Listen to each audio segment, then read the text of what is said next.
Are you looking for an athletic scholarship? You're in the right place. This is the Recruit Me Athletic Scholarship Podcast, the longest-running podcast on recruiting and athletic scholarships. We're here to help your family navigate the recruiting road all the way to an athletic scholarship. He's a recruiting expert and a dad of 2 college athletes. He has a wealth of experience to share. Here's Recruit Me CEO, Brent Hanks. Welcome to episode 437 of the Athletic Scholarship Podcast. Over the summer, Recruit Me and the Elite Academic Academy out of Southern California created a relationship. Elite Academic Academy is a premier kindergarten through 12th grade charter school in California. I give you more information on Elite Academic Academy and what a charter school is in episode 434. So good things sometimes happen by accident, and then by asking questions. In August of 2024, the Elite Peak Performance lead, Andy Allison, called me at Recruit Me and left a message to contact him back. The message said that he had been talking to an employee of Recruit Me and they wanted to talk more. Well, my Recruit Me LLC recruiting education company only has one employee, and that's me. I called Andy back and explained that my Recruit Me was not the Recruit Me that he had spoken with. In the call, I told Andy what Recruit Me LLC does and gave him my website, recruit-me.com, and my information on the Athletic Scholarship Podcast. Through our discussion, I found out that Andy is an ex-Major League catcher, and he played with a friend of mine, a pitcher on the Cleveland, then Indians. I invited Andy to be a guest on the Athletic Scholarship Podcast, and you can hear the 2 episodes 430 and 431, where we talk about Andy, the Elite Academic Academy, and their sports, and also recruiting. Please go back and listen to episodes 430 and 431 on your favorite podcast app or on recruit-me.com. So Recruit Me's relationship has expanded to being a supplemental partner by providing the Recruit Me 3.0 athletic scholarship system to Elite's student athletes. We are starting a 1-hour workshop once a month to introduce and explain the 7 steps to an athletic scholarship found in the Recruit Me 3.0 system. Today's episode will be a rereading of the second workshop I held on Zoom for Elite student athletes and parents. Here is a brief reintroduction of me and Recruit Me. My name is Brent Hanks, and I'm the owner and CEO of Recruit Me LLC, an athletic recruiting education company. And I'm also the host of a weekly recruiting education podcast, the Athletic Scholarship Podcast. I'm the father of 2 college athletes, so I've been through the recruiting process twice in recent years. My older son, Parker, pitched for the Wildcats at Northwestern University. He played for them from 2018 to 2022. Sutton, my younger son, is now a junior and an outfielder at the NAI level Columbia College in Columbia, Missouri. I have been helping student athletes and their families since I purchased Recruit Me in 2020. Last month, in workshop number 1, I gave more on my background and more on the boys. And then I introduced the 7 steps to an athletic scholarship that you can get in the Recruit Me 3.0 athletic scholarship system. Go to the recruit-me.com website to see how you can get your copy. The Recruit Me 3.0 system is $39 and is a 200-plus page recruiting manual, workbook, and worksheets in PDF form. Also on the recruit-me.com website, there's an opportunity for you to sign up for the free Recruiting Power Pack, the free Recruit Me monthly newsletter, and you can get all the past episodes of the Athletic Scholarship Podcast. A new 15-minute episode drops every Tuesday. Let's review the 7 steps to an athletic scholarship. Step 1, select the right schools to contact. Step 2, write a great introductory email. Step 3, build your own player profile. Step 4, create your personal recruiting questionnaire. Step 5, track your communications. Step 6, send 1-page or 1-paragraph updates. And Step 7, choose your school choice wisely. Last month, in workshop number 1, we started on Step 1, which is select the right schools to contact. And it's where you need to start no matter what year you are in high school, or you can even start as you finish your 8th grade year. Step 1 is a lot of work, and it is done throughout the whole process. I introduced and gave you an in-depth look at 2 of the 3 worksheets to get you started. Worksheet number 1 is your parameters worksheet, where both the student athlete and the family fills it out to help figure out what colleges might be the right fit. Categories like distance from home, cost, levels and conference of play, and more are on the parameters worksheet. Worksheet number 2 is the college school list worksheet.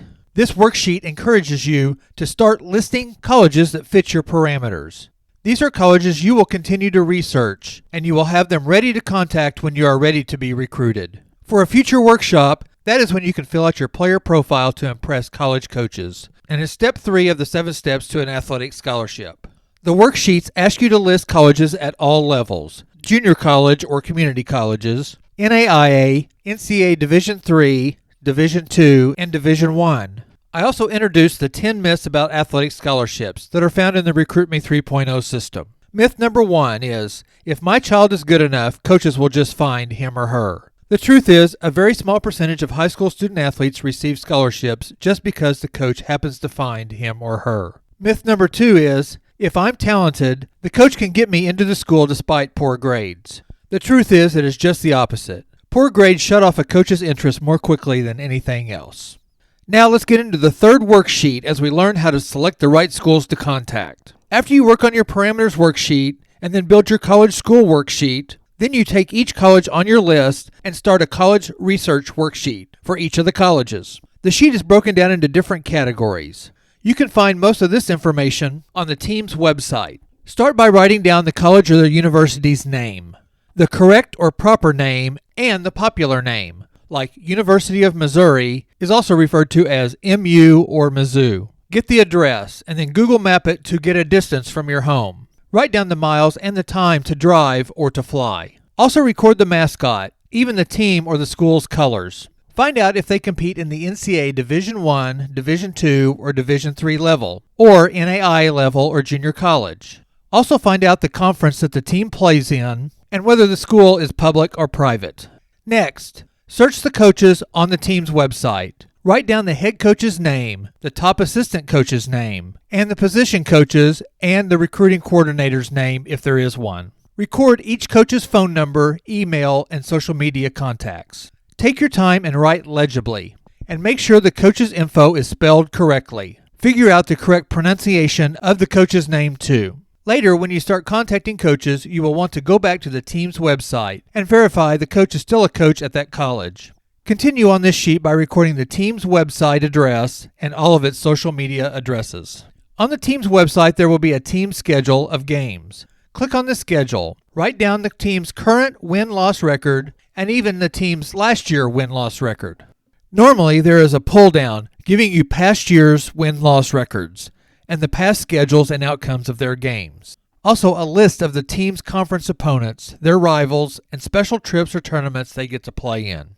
Next, you will click on the team's roster link. You can determine how many players are on the roster, how many players play your position, how many players are seniors, juniors, sophomores, and freshmen. And don't forget to separate how many players in your position are seniors, juniors, sophomores, and freshmen. Each player should have a link on his or her name that gives you the player's background and stats. Make notes on how much the players got to play their freshman year. On the roster, you can also see where players come from, where they were recruited from, high school, junior college, or did they transfer from another 4-year college. Also note how many players you know or that may know someone that you know. All of this will help you to know who you want to contact and how you want to contact them. The last thing on the college research worksheet is a chart to help you keep track of your communications with that school. Down the road, you will send an introductory email, a player profile, and a recruiting questionnaire, your videos and updates to that coach and program. Just like the parameters worksheet and college school worksheet, the college research worksheet must be continuously re-researched and updated. The 3 worksheets are essential to step 1 of the 7 steps to an athletic scholarship. I feel many student athletes and families totally miss this step and its importance to making step 7 successful. For a Christmas present, you can click on the links in the show notes and download all 3. One more tip for selecting the right schools to contact. This tip is especially something that you can do early in your high school years, and it is to do drive-thrus. I feel many student athletes don't even know what a college campus looks like or feels like. As you travel for your sport, find colleges close to your travel or tournaments and drive through them, and put down your phone and drive through the college campuses. Take notes, take pictures, and use this information to help you shape your wants and needs for your future choice. Episode 206 of the Athletic Scholarship Podcast highlights drive-thrus. Step 1, select the right schools to contact, can be daunting, but with a plan, a team, some education and tools, and your dedication, you will set yourself up well for when you are recruitable. Step number 1 sets up the rest of the steps and your journey. It will also be repeated and updated often throughout. Schools will be added and subtracted, researched, and then contacted. Let's get into step number 2 of the 7 steps to an athletic scholarship. Write a great introductory email. Now that you have a list of research colleges, you can start the first part of a 2-part introductory packet that includes your introductory email and your player profile, which is step number 3. RecruitMe suggests to wait to send your information to coaches. Wait to have your player profile filled out with impressive stats, metrics, videos, and accolades to make a good first impression on the coach and to show that you fit into his or her team. Many people ask, why can't I just fill out the team's online questionnaire? We discuss that more in step number 4 about sending your own personal questionnaire. Here are the basics to your first impression introductory email. Make it your email. Coaches want to hear from you, the student athlete. Since this will be a short 1-page document, you will need to write it, then pare it down, and then have adults, parents, relatives, or teachers proofread it and help you. Make it brief. The email will be 4 to 5 paragraphs long. I'll go over each paragraph later. Choose your words carefully. You want to communicate key elements that will elicit a coach's interest and response. Tell the truth. Don't overinflate your accomplishments. Get recruited for who you are. Be interesting.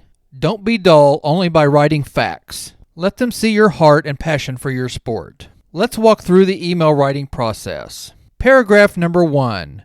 Your who, what, when, and where. Introduce yourself.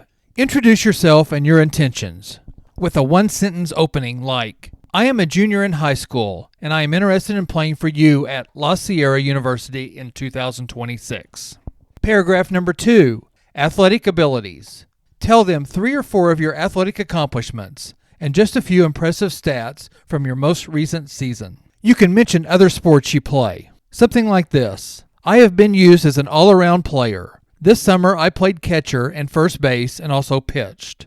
We played a 60-game schedule and traveled to many western states. I finished with a 4-2 record as a pitcher and had a .322 batting average. I'm looking forward to my upcoming basketball and baseball season. Paragraph number 3. Personal. Tell them why you enjoy competing in your sport. Here's an example. I love the one-on-one challenge of each at bat and doing what is best for the team with each pitch. Paragraph number 4. Currently. What are you doing currently in your sport? Are you in season, doing off-season workouts, playing for a club team, or doing showcases or camps? Don't forget about your test scores, your GPA, and your academic achievements. Something like this. Right now, I'm playing on a high school travel team that competes against junior colleges and scout teams in Southern California. Academics are a high priority, and I have a 4.0 plus GPA, and I'm ranked 14th in my class of 315 students. Paragraph number 5. How? How will you benefit the team? What skills, abilities, character, and work ethic do you have? Say something like this. I will bring to your Eagles program a willingness to spend the time to improve and to use my strong work ethic to keep increasing my speed, my hitting, and my strength. Your introductory email is now done. You can also use this format as an actual letter to mail to a coach. Again, the goals are to make a great first impression and to get a response from the coach. RecruitMe wants you to use your research college school list with colleges that meet your personal parameters as the basis on which to send your introductory email and your player profile.